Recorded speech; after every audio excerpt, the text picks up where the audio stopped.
They're not live yet, but they will be in about. They will be. They're live now. They are live now because I don't. There is a delay, just not one that I'm managing. Facebook manages it, so.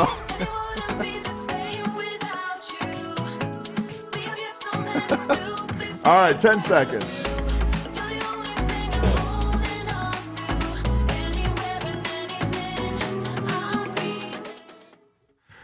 Good morning, everybody. Welcome to another High Five. My name is Nate Manahan, and we are going to be talking about all things that are coming about. Well, we have a special guest, and it's really all about Robert Kramer. So let's get started on High Five. The time has come, the questions are said, opinions hide, discussions are led, show about nothing and everything. It's all the same. It's playing music, and I got to loop it back into entertainment, sales, and marketing. All right, everybody can hear us live. We're coming back in. All right. It's time for the high five. We've got it all covered, yeah. The high five. All right, everybody, welcome to the High Five. My name is Nate Manahan. I'm here from Indianapolis, Indiana, and from just 2 hours north in the home of the orthopedic capital of the world, of all things that you can believe. It is really actually where Brenda Linky really rules the house, but we always get the second best from the Linky household. Let me introduce Mr. Brian Linky at the bottom of our stand. How are you doing, Brian? Nate, let me tell you something. After that introduction, I'm doing better than I've ever been in a long time. Believe me, because that I really appreciate that. And just knowing that we've got Robert Kramer, okay, on board with us today is I'm not sure it can get any better than that. Matter of fact, I know it can't. Oh, well, it doesn't get much better, that is for sure. And let me introduce the upper left-hand corner before we come to the most important corner over here. On the upper left-hand corner, as you're viewing, from Glenwood Springs, Colorado, the home of the wonderful springs, the Colorado River, the elk, the bears, and most importantly, the golf champion of Colorado, Mr. Danny Shard. How are you, Danny Shard? I'm great. Love the intro. Matt Hoskins, you heard it. Golf champion. Good luck.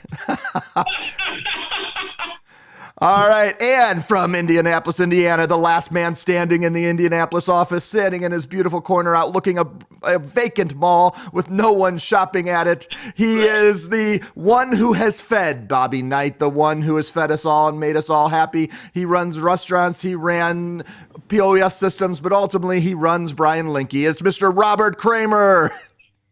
Hey. Oh, wow. I didn't know I ran Brian Linky. I thought that was Robert Kramer. Let me tell you something. I asked this question earlier before we got on. How much did it cost to get Kramer? Because let me tell you something. That dude is expensive. Well, the High Five is a high price show. Let's just say we're sending him the most expensive bottle of wine we've ever bought, and it's going to be delivered sometime in 2022 because nothing gets delivered. Barefoot Chardonnay. You got me some barefoot Chardonnay. That's it. We went to the expensive end of the Walgreens corner. That's what we did. So we went all the way to the end of the aisle and got him the most best Chardonnay. That thing's been aged for 2 days. It's amazing. All right. We are going to have all kinds of things we're going to talk about today. But one of the things we are going to do is we are going to bring in bringing up what did we think about the NFL draft last night? I will say I watched every minute of the NFL draft. I had 2 different streams going. I was watching the Pat McAfee show, AJ Hawk, and I will tell my highlight of the night, I'll go last so I don't steal anyone's thunder because we didn't pre-prepare. But let's ask, gentlemen, what in 60 seconds or less, what was the highlight of the night for you when it came to the NFL draft? And who's going next? I'll go first. I loved seeing everybody's, where they were, their offices, their living rooms. I thought it was actually really cool and even more entertaining than previous drafts. So it was a ton of fun. Highlight for me, Jerry Jeudy. We got. I thought we were going to get Ruggs, and I really thought that Ruggs was a better receiver. But I was right. You were right, Nate. You were right. And after doing some more digging after we picked him up, I think you were right too. We got the better of the 2 receivers out of them. So really excited, but I was a little depressed at first because not only did Ruggs get picked, I was hoping for, but they got picked by our nemesis, the Oakland Raiders, or now the Las Vegas Raiders, who I just despise more than anything. Brian Linky's wearing their colors right now, which makes me even more depressed. Charlie DeWitt, if you're listening, I'm not a happy man with the Raiders, but we got a pretty good pickup. All right, you're 60 seconds and up, but absolutely the Broncos did pretty well for the first round. The interesting thing about this draft is for me is like the Colts didn't have a pick, and it's the Miami Dolphins picked their whole team, so it was just it was fun to go. All right, who's going next? Brian Linky. We'll let our guest go last. Brian Linky, are you ready? You are. Ready. All right. Here's a question: do the Colts ever have a pick? Ever? I mean, do they ever are they ever in the draft? Anyway, man, I think it's a little bit bizarre with your excitement on the draft because I've never really gotten that excited. Although I will tell you this, the one thing that stood out to me was we didn't have one Florida State Seminole picked in the first round, which is always depressing to me. But the draft, what it means to me is I just like seeing all the new guys and the NFL needs some excitement and. With the 3 receivers that were picked in the first round last night and, the quarterbacks that were picked in the first round last night. And, I just think we need the NFL. We need the Dolphins to be good. We need the Bengals to be relevant. We need the Browns to be relevant. So to me, it means it's just a new day. And, if you're an NFL fan, if you're a football fan, I think that's all you can ask. The fact that there was no Seminole in the first round says a lot about that organization, I think, and their recruiting and just the talent level that they've got at that school is kind of going down. I think there's a lot of improvement to be made there. So I thought Danny Sharp already went. Nobody ever said he got 2 to 3 minutes. It's 60 seconds. Yeah, 60 seconds. Breaking rules already. Right. All right. What are we doing live, Bob? And absolutely, at least Michigan squeezed one center, Cesar Ruiz, crying. He was a storyline certainly for the night.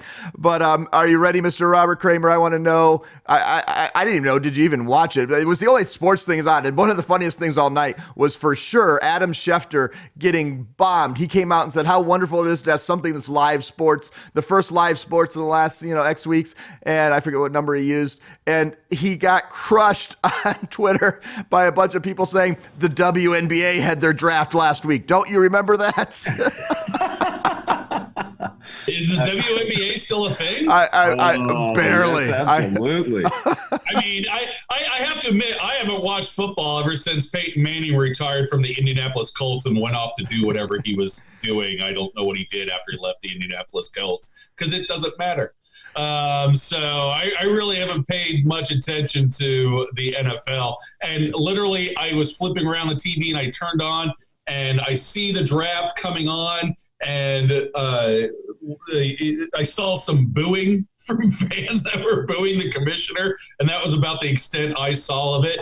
Now, I thought the idea is neat that they're still continuing it and giving people something to, because sports fans have suffered. Let's be honest. You guys that have watched Sports Center and leave it on all day long at work and just pay attention and run the numbers, which is what Linky does most of the time that I know of.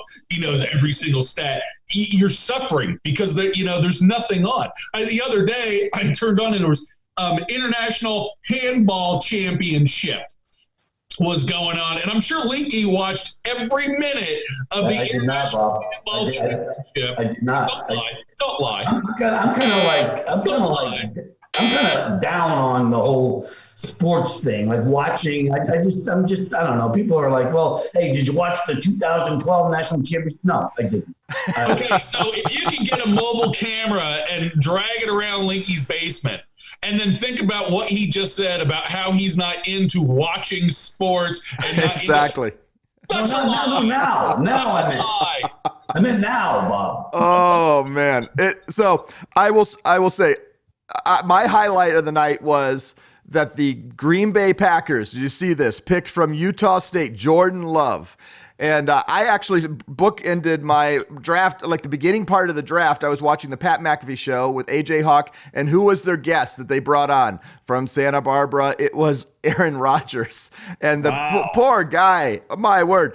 I mean, he has 4 years left in his contract, and the Green Bay Packers said, well, it worked apparently for Brett Favre, so we're trying it again, as I assume is what they're trying, because they had no idea. Like, he was on there, they were asking him, what would you hope we draft? He said, well, in the last 15 years, it's been 15 years since we drafted a offensive position player that's a skill player, like a receiver, running back. I would love to see that. And what did they go out in the first round and do? They draft his replacement, already breathing down his neck, from Utah State. I thought that was drama last night, but that is it. And we're just glad. Personally, we talk a little sports, but really, we're really glad that Robert Kramer is here. As Vicky Helm just shared in there, it's glad to put a face with the big voice, and she is glad. I appreciate that. How about too? Look, if you look, my head covers the screen. These two little tiny guys over here. my camera, Paul, where are you? My camera. I need a new camera. How about Jerry Jones doing the draft from his boat? Oh, dude, was that room was epic? Okay, what a flex perfect. that was on Jerry Jones. That was his yacht. That was a theater room. Yes. In his yacht, in his $250 million yacht that only the owner of the Dallas Cowboys can have. I want to know who that girl was with him. Okay, because let me tell you something. That was a major upgrade for him. He apparently had some type of draft to find out who got to be in the boat room with him. I don't know who that was. Right. Get the boat room. All right. Here is our number 2 topic as we get started. It is what we are referring today as Linky stories. Mr. Linky, we are going to tell some stories because all 4 of us that are on this call have traveled with Brian Linky, including Brian Linky. And we've had trips, we've been places, we've done things. And I knew when putting the schedule together that there was absolutely going to be an opportunity for us to tell some really good stories. I'm going to go first with Mr. Danny Shard, and we'll let Robert go next. And then we may let Brian Linky have a word in edgewise at the end. I'm sure he'll interrupt. This is not going to be good. Well, I was told I had to tell clean stories. Oh, I know. It took you a lot. That homework you were talking about, that's what you spent the most time doing, trying to figure out which one you can actually tell on camera. Yeah, which one was a safe story to tell? Yeah, there aren't any, Bob. All right, Mr. Danny Shard, what is your Brian Linky travel story? Oh, no. You're muted, Danny, I think. I've got a lot jam-packed in the last 5 or 6 years with this guy. And, I think the best one for me that really stands out, I talked a little bit about it yesterday where we made a skydiving trip one evening, but we were in New York City, and Brian took me around the city to see some of the coolest things. I got to experience New York a different way. We went to one of the coolest, I think it's the oldest bar, the second oldest bar in the country, called McSorley's. If you've never been to McSorley's in New York City, you got to go. So that really stands out. But, there is, if any of our partners have been to Las Vegas with Brian Linky, they know what an epic time Las Vegas is. And in fact, the first time that I was in Las Vegas with Brian Linky, it's very early in the night, and we're in the middle of the casino, and I take a picture of him, and this is the picture. Oh my God. And this is my contact. When he calls me, it's Brian showing his abs. Look at him. He's 56 years old, in great shape, and he's not afraid to show it whenever he's in Las Vegas. Vegas, anywhere. Every Cubs game I've ever been with Brian Linky, they show up sometime. Sun's out, abs out. That's what we go, boys. Show the abs. That's Brian. That was when I stayed. We stayed in the whatever that hotel was with Michael Thomas. That was an interesting. It was an interesting trip. Are you talking about the 24-hour bar in it that me, you, Danny, and Nate stayed at the bar till like 7 a.m? That's the one, Bob. I got a picture Nate and Danny don't like from that night. Just because we fell asleep in the back of the Uber on the way back, but the picture can stay. Right? Let's make sure. That picture that says 10:08 a.m. that tops everything. Oh. Worst hotel in Vegas. I think my mom's listening, so let's get off the Vegas story. Exactly. All right, Mr. Robert Kramer, what story did you tell when it comes to Brian Linky? I have a lot of Linky travel stories, and most of them I can't tell. But this one I'm going to tell anyways because it involves Nate Manahan for a roundabout reason. We go to Vegas for the show. And it like any pay pro tech thing, when you show up, there's still 20 other things to do that haven't been done yet. And all of a sudden, first of all, when we land, hold on. Let's figure out. The reason there's 20 other things is because the list is all on me, and suddenly I'm trying to figure out, could somebody else do something? Hold on. I've woken up with Nate many a morning at 4 a.m. to put binders together. So that's Robert always helps. Yes, that's right. But on this particular day, Nate and Brian and I flew in together. We couldn't get a cab because the line for the cab is 45 minutes. So Linky looks at me and goes, "Follow me." So he takes us to the other side of the airport and gets us a limo. Hires us a limo for me, Brian, and any human being we can cram in this limo. And on the way to the hotel, we stop at a liquor store. That's just the beginning of this day. By the time we get to the hotel, we're already getting a phone call from Nate saying, "Hey, can you guys go pick up some printing? It's just a couple blocks away." Brian, I'll go with you.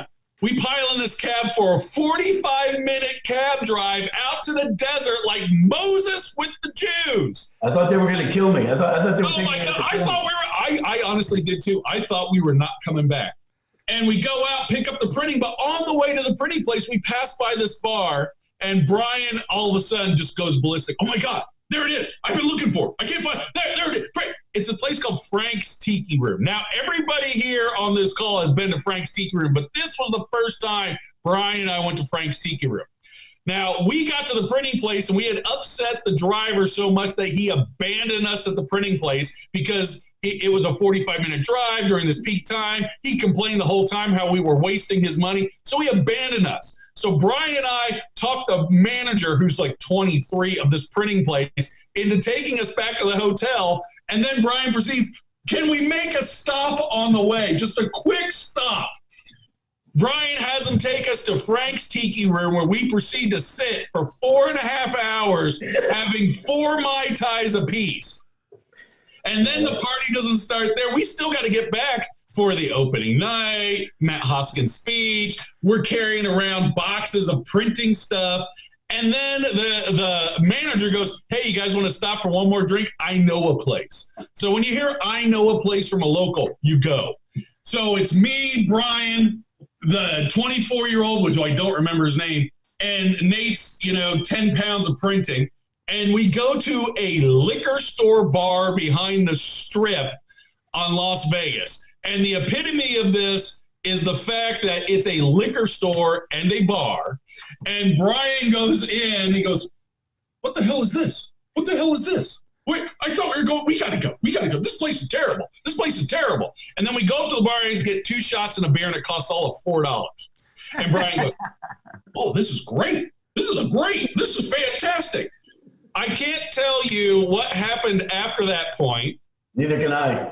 I know that there was a suite at a hotel involved. I know that I apparently was helped up off the ground by Stacy Carrillo at one point in time. But that was maybe one of the best quick runs for something I've ever had in my life, and that's Brian Linky and I running around Vegas that we had no idea what was going on just to get this paperwork. But it was an 8-hour adventure, something that should have taken 20 minutes, 8 hours of us driving around Vegas with a stranger drinking at weird places. That's my story of Brian Linky. Renaissance man. Very nice. Always Brian. Brian always gives us lots of things to do. Thing I always think is Brian loves, he says he doesn't watch much sports now, but as we have chronicled on this High Five show, he is the king of knowing all sports knowledge. And I've had the privilege to go to a Cubs game with him. We were on the field at an Astros game. We've gone to a Celtics game just not too far back when the NBA was playing back in January. We took some of our friends from Vend and POS to a Celtics game, and the just how well he treats the sports, and just watching and wanting to make sure everyone takes care of the experience. How many Cubs trips have you planned for partners and people, Brian? And you want to make sure it's the perfect experience and the perfect day for them, don't you? Absolutely. Yeah. Especially when it's right here in my backyard, the going to Wrigley Field, going to a Cubs game, again, for a lot of people, it's a once in a lifetime thing. Fortunately for me, it hasn't been, but so yes, when we get here and we go to Hornitos Hacienda, which was, I'm not sure that was the right thing, but yeah, no, it's always special at Wrigley. So no, I'm always excited when we fly guys in, girls in, and we do that trip. All right. I have to say, just on that note, Brian does sports really well, and I was lucky enough to go to the Subway Series in New York City with him over the 4th of July last year, and we started our day at the Majestic Oyster Bar at Grand Central Station, and then Bryant Park, drinking in Bryant Park, and then going to see the Mets play the Yankees at Met Stadium or Citi Field. That was just a good day. But the topper of it was him getting in an argument with a 5-year-old on the way back, because the 5-year-old was a New York Yankees fan and was really precocious. Brian's arguing with a 5-year-old, and after about 5 minutes of us, he looks at me and he goes, "I don't like that kid." I don't like that kid. All right, now it is time to move on to our third topic of the day, and we're going to go in some business things, and I simply called it Restaurant Hope. What is going to help restaurants? Mr. Robert Kramer has worked on all sides of the restaurants, helping service, and so he thought we'd bring something to his wheelhouse. What's going to help restaurants sustain, thrive as things continue to change and we transition back to the next phase of this crisis, which may mean in the next months, I don't know when. Obviously Georgia's trying it today, I think Monday is when the restaurants can open, though most restaurants have said they're not opening their dining rooms. They're going to stay in the carry out and delivery only. But what do we think is going to, what are restaurants going to look like in the United States in the next 6 months, and what's going to help them thrive? What's important to them thriving? You want me to go first? You go first, Mr. Kramer. Look, the truth is, if you look out there right now, those restaurants that are doing well are ones that have invested in systems that help get in front of the customer, market to customers, and get food out to the customers in an expeditious fashion. That's a corporate restaurant. We all dislike corporate restaurants. Well, one thing they do is they invest in the systems. A lot of the times with mom and pop restaurants, they don't invest in the systems. They don't want to spend the money. They don't see online ordering or a loyalty program that markets or a kiosk that can make food move fast. They don't want to invest in that equipment. They'll do a used oven or this, or I don't need to spend money on that, or that's a waste of money. But that is the important tool that has been getting restaurants through during this crisis, are the systems that they invested in. Now, everybody would love to be like McDonald's, not in food quality, just in their systems. And when I get that phone call of, I want to be just like McDonald's, and I turn around and go, okay, well, McDonald's spends $125,000 on these systems. They usually go, we don't need that. But the truth is that investment is the best investment. It's just as important as an oven, as a refrigerator, as a well-trained staff member. It is an important investment, and that's what people see. And that's what we see sales being over these past couple of weeks, because I'm telling you what, we're busy in this office. Anybody that says they're not selling anything right now, I'm busy. Taking this hour out, I was happy to do, but the truth is I've got piles of paperwork here that I need to be calling back and following up on, because people are interested in these systems that they didn't want to invest in before this moment in time. Online ordering, kiosks, handhelds, being any kind of marketing capabilities, apps for marketing for phones. These things are worthwhile investments. They aren't frivolous. Some restaurateurs, some retailers, they understand that and they prioritize it. And you definitely see it prioritized on the corporate level. And that's why those restaurants are booming. I pulled up to my building today and there's a title company downstairs. That's the only other person in this 5-story building is the title company downstairs and me up here. And they had catering. There were 2 catering trucks from 2 different corporate restaurants, Cracker Barrel and Fazoli's. Breakfast and lunch, I would assume. But both of them were unloading all this food. The guy down at the title company is feeding his 20 members. And it's not a mom and pop restaurant, both heavy corporate restaurants that were able to do the marketing, the delivery, pick up the app on the phone and order it really conveniently. That's what's going to matter in the long run. Because when we open up the doors, yes, there's going to be a flood of people that want to go out there and do stuff, but they're not going to want to sit in a crowded restaurant with the 5 screaming kids next to them really close, a little too close for comfort. I don't know that person. You're going to see more convenience foods and more convenient styled restaurants do a boom in itself. If you could, that's my opinion. So you guys got to shut me down. I'll talk for 45 minutes. Well, Bob, that's a great answer. I mean, that's a great answer, and one that I don't know if I've ever, I never really thought of it that way. But yeah, no, you're right. And for all our partners that are listening, take what Bob. I mean, believe me, there's nobody better at the POS and the hospitality industry than Robert Kramer. I can tell you that. And that I never really thought of that. I mean, when I saw the question, what restaurant will be the most successful as we transition back to the next phase of this crisis? I mean, my simple answer is anybody who makes it through. And I think if you can make it through, I think you're going to reap the rewards, because I think people are going to flock to restaurants. It's just, can you make it? Can you get there? And what Bob's saying is, if you invest the money and the time and the effort, you'll make it. And the restaurants that don't do that are the restaurants that are going to fail. Yeah. Anybody that tells you that, I mean, first of all, I'm a snob. All of you guys have eaten with me. I'm a snob when it comes to food. So I'm all about the quality of food. But there are a lot of lackluster food out there in restaurants that are very successful.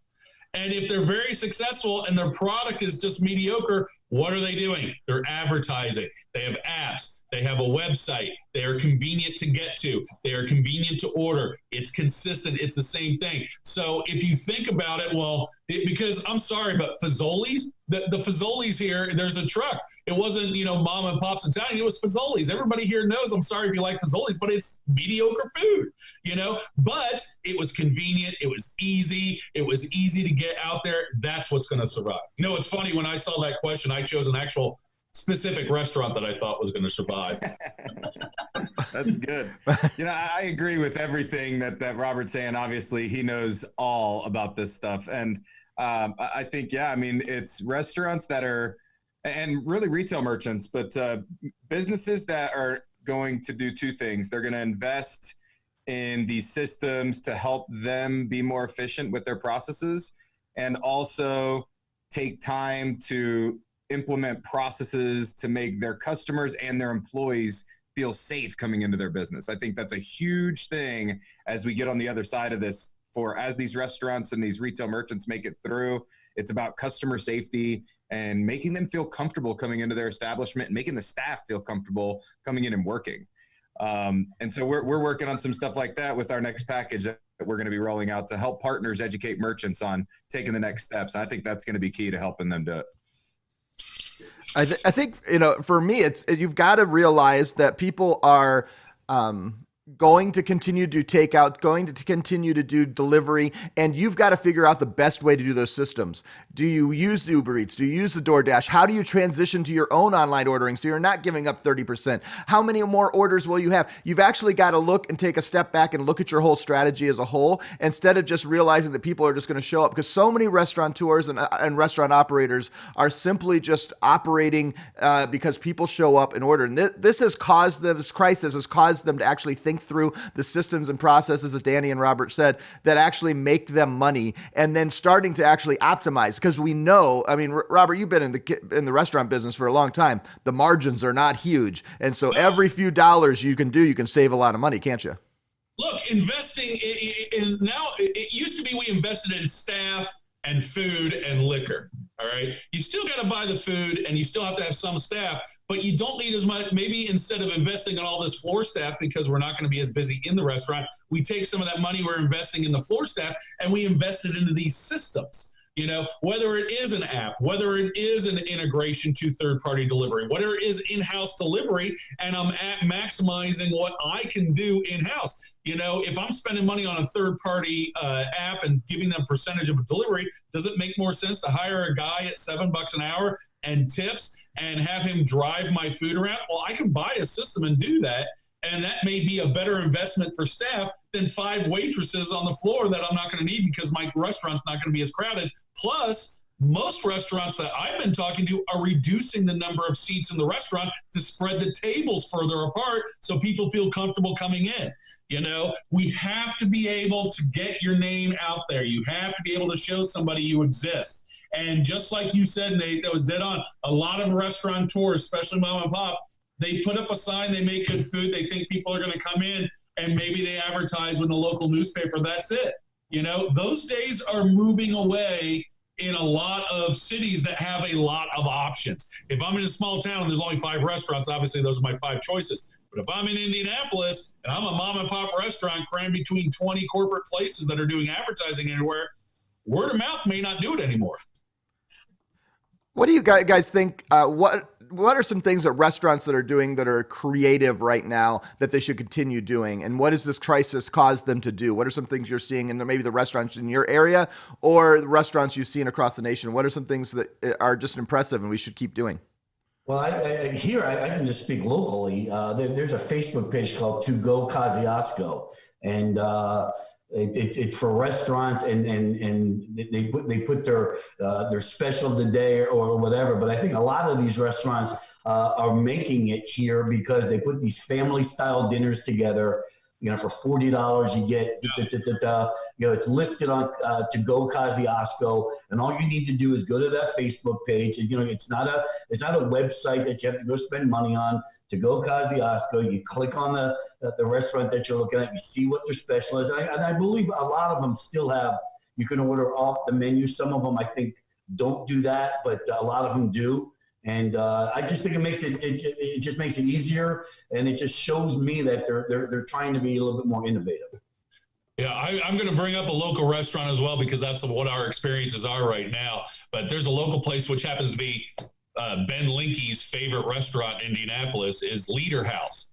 And they've impressed me every day. They're out there marketing on Instagram and Facebook. They are posting full meals, just like you were talking about. Hey, dinner for 1, dinner for 2. They have those together, and they're including everything because it's a brewery: beer, dessert, you know, the alcohol to go with. I mean, the full meal. You want it for 2, 4, and they have a couple different meals. The other thing they've done is on Saturday they have a marketplace that literally you can order stuff that, so you can get bulk order of the things they make in house. You want to get 5 pounds of brisket, you know, 10 sausage link, all uncooked or cooked. It's up to you. You want, you know, here we have salt, we have milk. They open this up a little bit more to be more than a restaurant, you know, which I think moving forward for a little while, just having menu items and doing carry out well isn't it. It's getting people to think outside the box. Then you order this, me order this, me order this. Hey, we have a full family meal. Hey, do you need some groceries with that? We can package up groceries because I have the food here. I'll sell it to you.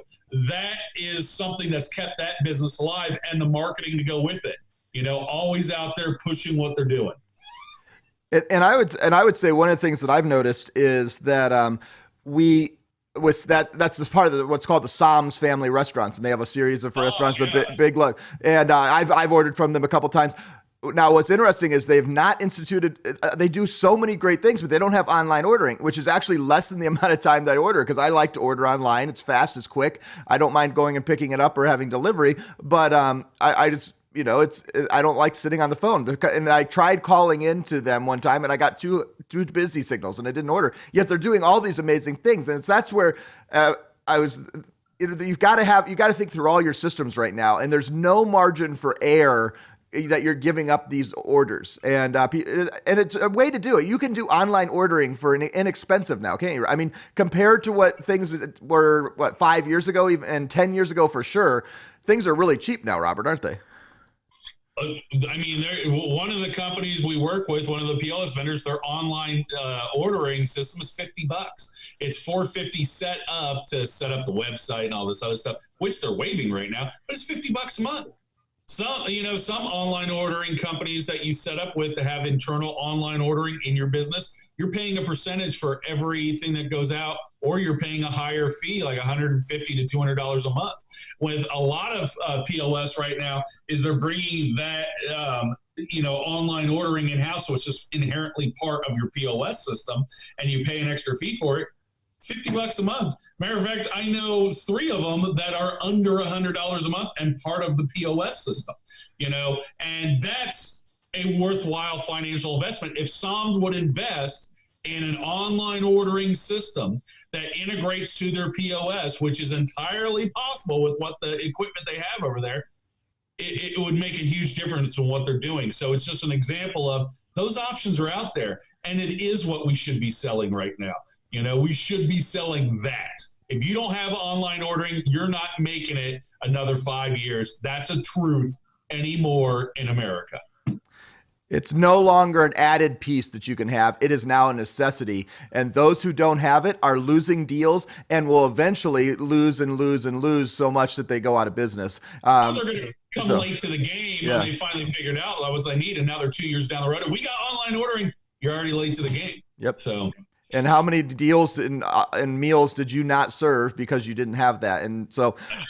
But all right, let's go to number 4 today. The best thing I ever made in our fail. Robert is a classically trained chef from Johnson & Wales. He can cook circles around any of the other 3 of us on this call this morning. But we all make things, we all cook things, and so I wanted to know, what is the best thing that you have ever made? And we're going to go Danny Shard first. Bring it up and tell us, what's the best thing you ever made? Best thing I've ever made is ribs. I'm a big. I've got a smoker at my house, and I try different things. I've really worked on my rib recipe and fall off the bone ribs. It's my specialty. Ooh, that sounds really good right now, doesn't it? I will say I've not had your ribs, but I did have your, what was that cut of steak that you grilled for us when I was out there with you? But it was like the 6-pound version of a steak. It was Colorado's cut. That was a ribeye. It was a big one. Oh, all right. The surf and turf that night. That was good. That was the best for D Sharp. That's the best cut. Ribeye. Don't buy anything else, folks. Buy the ribeye. That's right. All right, Brian Linky, what's the best thing you have ever? Wait a minute. Danny's not done. I thought the rest of the question is, what's the worst thing? Oh yeah, what's your biggest fail, Danny? There you go. Sorry. Well, I'm not letting him off the hook with that. My biggest fail? Yeah.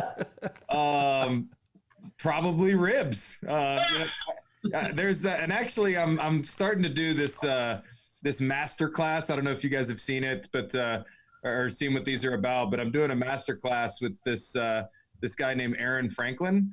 And Franklin Barbecue. Yeah. Franklin Barbecue down in Austin. Yeah, it's unbelievable. They cook 106 briskets a day.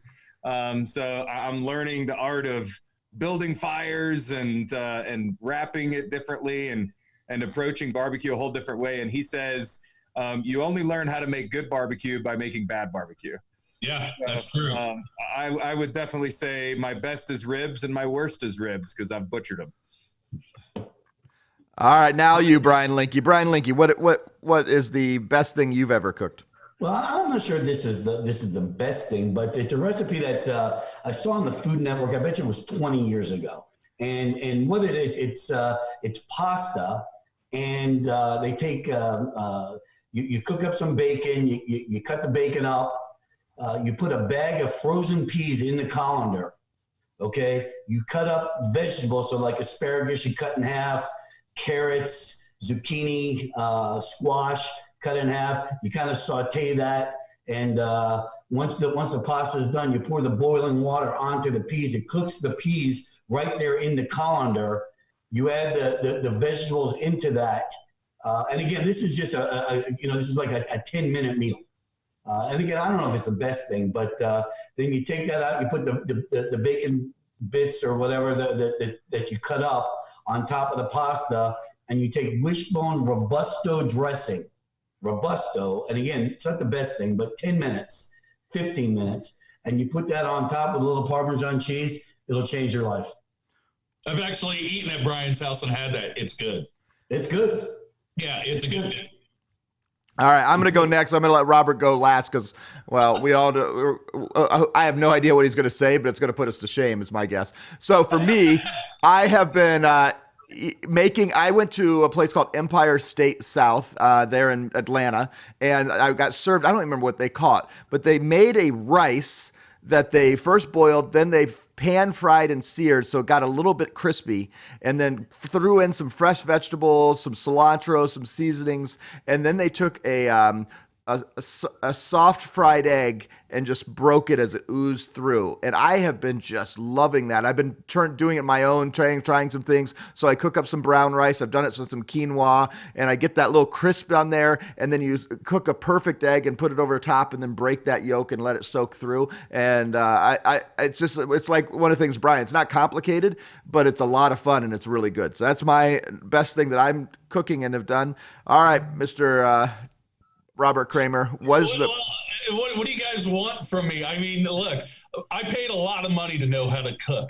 I just didn't pick it up. I'm not a genius. I went to college for it. So yeah, I cook a lot. I mean, if you want picking the one thing or the best thing,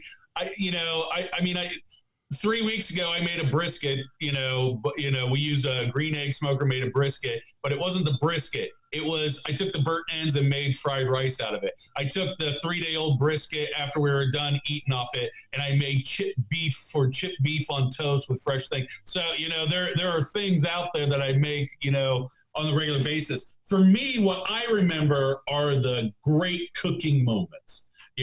Where I cooked something and I got to meet somebody or feed somebody, and it was a really cool situation. And one of the best ones ever, and this is not an impressive thing, though I did take my time cooking it, is I was doing an internship at the Inn of Seekonk, Massachusetts. And it was like 2:00 in the afternoon. I am literally the intern line cook for the between lunch and dinner, and I prep the line for all the big chefs at that point in time. And I'm out standing at the bar with the only other intern who's running the floor at that time. And Jim Valvano walks in because he's giving a speech doing a convention that's part of the convention hall. I knew who he was right away. I was like, it's Jimmy V, and he goes, hey, I need to grab some lunch. I got about 15 minutes before I got to talk again. I go, what do you want, man? I'll cook anything you want. He goes, I just need like a chicken sandwich or something. So I run in back, make this killer chicken sandwich, but, lightly bread. I make an aioli for it, the whole thing, go out, hand it to him. Yeah, literally go to set the plate down. I go, here you go. He grabs the sandwich up, takes a bite. That's a damn good sandwich.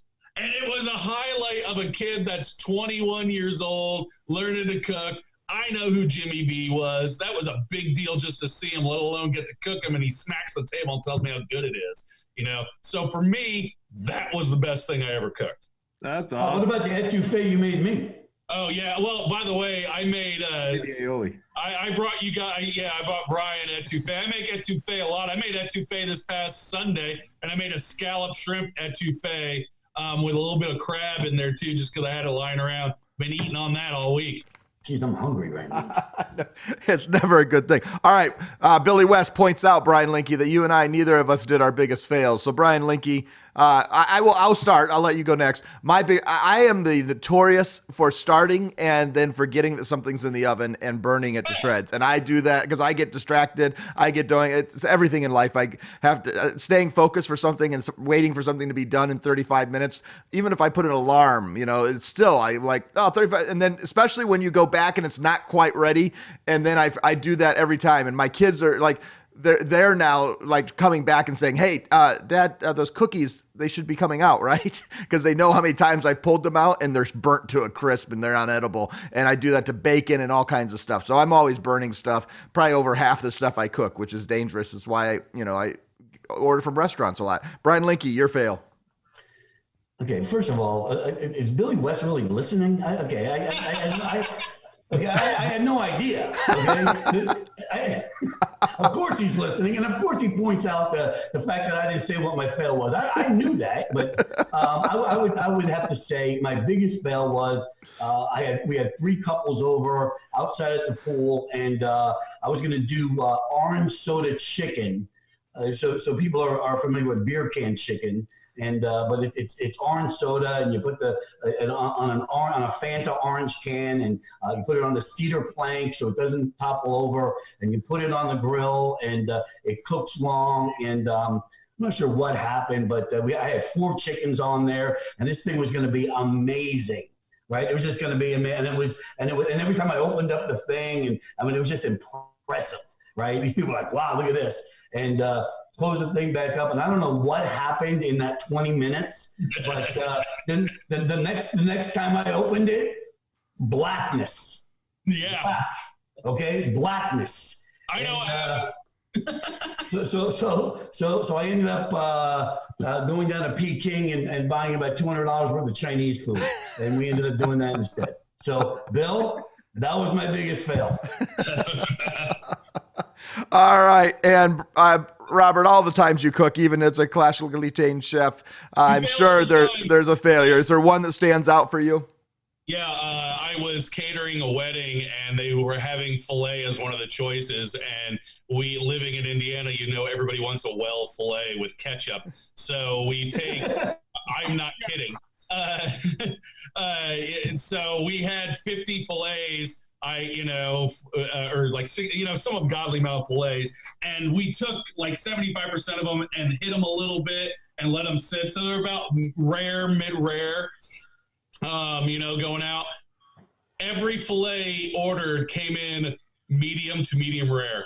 My arrogance got the best of me about the well, and we overcooked every fillet to the point where it was leather.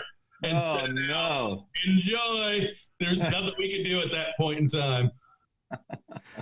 Pamela Bailey listening? If Pam's listening, she prefers a well steak. She likes that.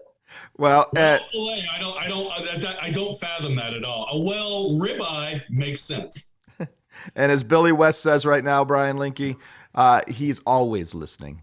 Just so you know. That I do know. So when do we get to tell stories about traveling with Billy West? Yeah, right. Okay. That's another show. All right, that's another show. All right, to our 5th topic. All right, we're going to talk about EMV. Man, that sound thing. In fact, how long does that sound effect go? Let's get that off. All right, so we're going to talk about EMV. What is EMV? What does it cause in our business? I think we're supposed to have another EMV transition this October. I haven't actually, they haven't changed it to my knowledge for gas stations. But let's set it up as we always do. We go to our personal payments experts. We're all payments experts because we're PayProTech. But our personal payment experts are Danny Shard. Danny, can you tell us what is EMV? EMV, EuroPay, MasterCard, Visa, and it's the chip card functionality that we see on all the cards now. In fact, I don't know if anybody still has a card that doesn't have a chip on it. They need to upgrade. I have one card, and the irony of it is it's the only card that doesn't have a chip now is my flexible spending account through our personal. It's put out by that I use, and it still doesn't have a chip card. It's a Visa, and it's a swipe only. And I'm like, that's kind of odd for a payments company. We go work with a company that puts out a non-chip card. But so it was set up. Why is it more secure? And what was the change? We always talk about the liability shift. What does that mean? What does that mean to merchants and to our partners that were selling that? So the liability shift is really what that was is, for fraud liability, merchants needed to implement chip cards acceptance capabilities because I don't know, Nate, you'd know the numbers more than I do, but it's like 132 encrypted compared to the mag strip. It's just a lot more secure way of taking payments. And it was October, I want to say 2015 was the liability shift, which is when if you did not have EMV acceptance capability, you as the merchant took on the liability for any fraudulent related transactions. And in fact, you actually lost the ability to dispute or try to overcome a chargeback filing against you if it was swiped on a chip card. So there's that liability shift was actually massive for a lot of merchants, and that's why there was so much encouragement to get them into these EMV devices. I know there's still some cards out there, like you're saying, that have swipe only, but I think here in the real near future, we're going to have no swipe capabilities whatsoever. The mag strips are going to go away completely, and it's just going to be chip functionality, and that's it. It should be. The thing is, if anybody has ever had their account hacked or compromised, the security thing, I think, is just a major thing that because fraud is so prevalent today, and again, with all of us in the industry, I run into it every day. It's been a personal thing that's happened to me. So yeah, the more security we can have, there's no way that you'll get in any argument from me. And Dan, by the way, I'm really disappointed you didn't ask me what EMB meant, because I should have. That's I know you should have, because I had to believe me. I was ready to hit that ball right off. Linky acronym test of Friday. That would have been perfect. So, but when we talk, I mean, it's been almost 5 years, 4.5 years since this change, yet it was a slow process. And there are still, like for the big chain box stores, for the restaurants, it was slow and it's still slow. Robert, can you tell us? Gas stations. Yeah, gas stations are just now making that change. So and they're saying later this year is going to be the requirement for gas stations. I think they're going to push it off due to the current situation. But I mean, it's just expensive to implement EMV acceptance into all these gas pumps. Well, and I think there's been other issues probably for restaurants. I mean, restaurants, especially the chain restaurants, those who are using POS. Robert, can you tell us why has it been such a pain in the rear? And in fact, a lot of restaurants still don't want to do it. What are some of the issues that happen with EMV when it comes to restaurants and POS systems? It's the EMV in itself is supposed to be chip and pin. So you're supposed to put the chip in and then put in a pin number. It's the combination of those two things at a restaurant that hasn't been great. This right here, handheld, and I just happen to grab this when I have like a couple of things with the AS, the packs. But until this becomes common, that you're putting these in every server's hand, and this doesn't cost $500 to $1,000 to put in every server's hand, really, chip and pin, because this I can set on the table, I can put the card in, put the pin, everything for the merchant. And until that technology caught up with the security side of it, it was a pain. Think about going to a bar, unless you have cash, that's the only convenience in a bar. Okay. But nowadays, cash is around 20% of a restaurant's business. 80% of it's going to a card, which is like most things in life. But I can't just say, hey, give me 2 beers, float them my card that's chip and pin, hand it to them. And that's convenient during this massive, rush that I have. So swipe became the simple thing. If I don't have EMV, I can swipe and go, swipe and go, swipe and go. When you lose that capability to swipe and go, it slows down the profitability. And so that's where you've seen a lot of apprehension to do it. The other thing was just cost of equipment and convenience. I can't be sitting at Ruth Chris eating my $500 dinner with 5 other people, hand them my Amex for this, and then I have to go to a counter and type in a PIN someplace, or there's another issue. It has to be a convenience. We need the technology, and the technology just wasn't there 5 years ago. Yeah. It took a while for it to catch up, and so now it is catching up. The speed of the EMV transaction, I mean, it was slow to begin with. It was very slow. And it's speeding up now. We're seeing some, our own Pay Anywhere product this week coming out with a 2-second transaction time. We're seeing that across other POS. It's going faster. And those handheld devices, being able to take it directly, whether it's in a quick service or a full service, you can do line busting, you can do it pay at the table, order at the table. There's so much more you can do. But making sure sure that you are on EMV, there's some major things that can happen to you, including chargebacks. And we're paying extra cost if you're swiping, and we're just, Visa and MasterCard are charging all kinds of extra fees. We're not paying those. We're going to pass those on to the merchant. So you're costing yourself quite a bit if you're just swiping. Danny, what are some of the other things that can cause, like we talked about chargebacks yesterday. If you're not taking EMV and not using, you're swiping instead of dipping, what's happening to you? There's actually a lot of customers and cardholders that have learned that they have the ability to charge back and win whenever they identify that merchant's swiping instead of dipping. It's the unfortunate reality. But literally, if you identify that a merchant's swiping, and if you're that type of person, you could dispute the transaction, and the merchant has no chance to fight it because it was a swipe versus a dip. So people are getting smarter. People are starting to take advantage of it. There's a lot more reasons for merchants to implement it, security being a huge one of them. So when we first started seeing this, we were talking specifically about just making the change. Now, right. What are the other features now? And now it's not, I think the last number I saw in the US, it's around 91% of merchants can take an EMV transaction. It's going quickly. It's moving toward 100%. But now, what are the other features of EMV that are important as we're making sure merchants have the best equipment to make the transaction? Oh. Whoever wants to take it, let's go. Danny, what's like what other than speed of transaction? Are there other things when it comes to EMV, when it comes to the technology that are important to the merchant now?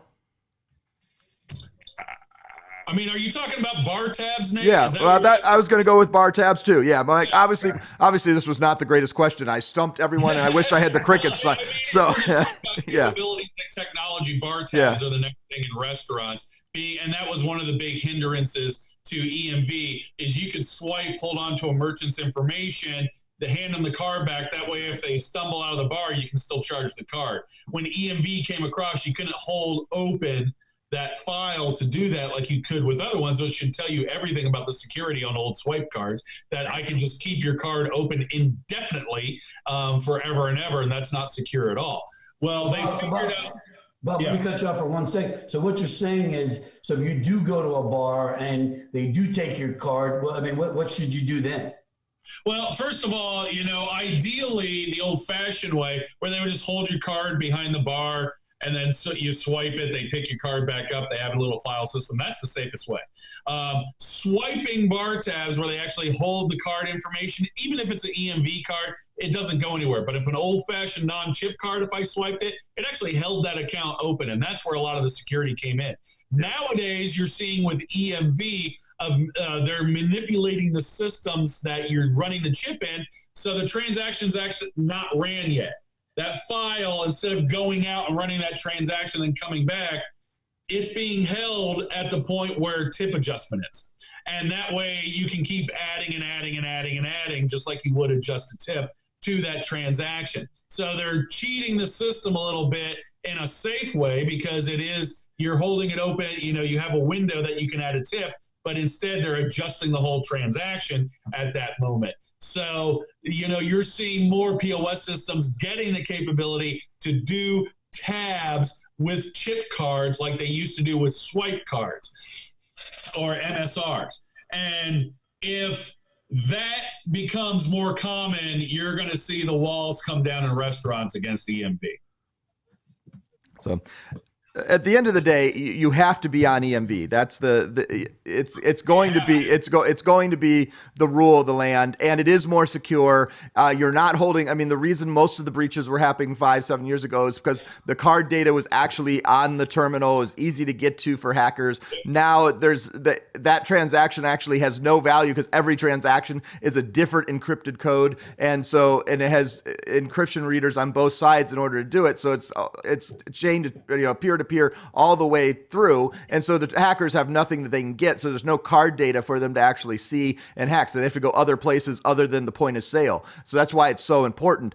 But and they find other ways, so we got to breach up the security other places. But EMV is just the way of the world, and so if you're not accepting EMV, or if you're you will eventually pay extra or eventually, I don't know when that day it is, you're just going to be turned off at some point if you're just trying to run on an old machine or think it's too slow and you're swiping and moving and going on. It's going to go away. Any last things on EMV? Nope. All right. So we're going to close today. It's been a good show, hasn't it? Oh, it's good to have Mr. Robert Kramer with us. Closing words. Bobby Crames. So thank you guys very much. We'll close with the closing words as we bring up and get ready for our theme song. Thank you to Brian Linky. Thank you to Danny Shar. It's been another great week. We're going to go into our 4th week. And on that, we are going to go to our virtual high five. The time has come, the questions are said. I didn't know I had to do that. Opinions high, discussions on